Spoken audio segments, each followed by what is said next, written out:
You're listening to Real Coaching Radio, building a positive network. A bit extreme because I think I'm continuing to be a student of, let's call it the truth. For years, I believed something that was wrong, or I believed that something that was untrue, and that I wasn't valuable, I wasn't worth anything, or I wasn't loved. And I believed it as much as I thought I didn't. And I did everything I could to exemplify a lifestyle that would be incongruent with that. Or put another way is, I tried to have this superstar Superman life so that people would admire me, respect me, love me. But you know, I was living a lie because it wasn't true. It was tiring for me. And you know, there is an adage that says the truth will set you free, and I find that is extremely true. The reality of life for all of us, I believe, is we have this concern about how we show up. If we're driving down the road, or if we're in a business environment, if we're a family, that people are scoring us, judging us, and we want those scores to be high.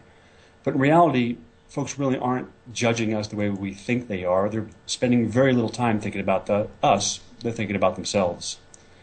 And for a number of years after I was hiding behind the label of a business card, trying to show folks that I was just leading this large fitness manufacturing company, traveling all over the world, doing great things, here's my business card, I accepted a challenge to go a few years in sort of semi-retirement without a business card.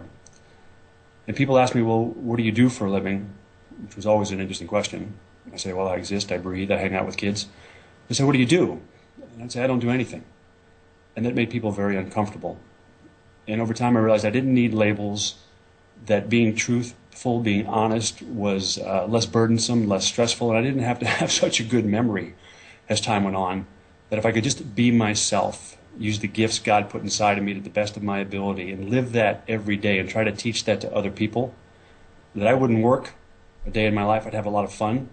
And I guess the answer to your question is, I have been working, as a present tense thing, every day to continue to live the truth. Wow. Well, thank you. That's I can tell that because I'm connected to you, and you're probably connected to me as well. But this is what's possible, actually, on the internet today. We can make true connection, and that's what I'm trying to teach the world. That we can just go to our computer, and before we get on there, make sure that we're connected to ourselves, and then we can make connections with other people. It isn't a requirement that we travel 10,000 miles to connect, right? So thank you for being so real, James. Steve, it's a pleasure, and I think we are connected. As a matter of fact, it might not be clear to your audience, but we're probably twins.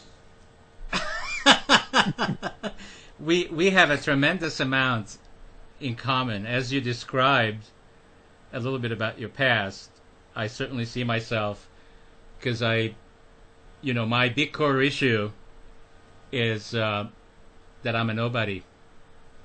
And when I was in the muck of all that and didn't really realize what was going on, I always wanted to be somebody. And I did a lot of things probably similar to what you've done to prove to everybody and to myself that I am somebody. Of course, I was only fooling myself. I didn't fool anyone. Well, the emperor has no clothes. As a matter of fact, it's pretty interesting how we think, how we're fooling people. And what was also interesting for me, Steve, is that I spent a lot of time trying to be somebody else, and it took a number of setbacks, which are the great lessons of life, right? It's called growing pains for a reason.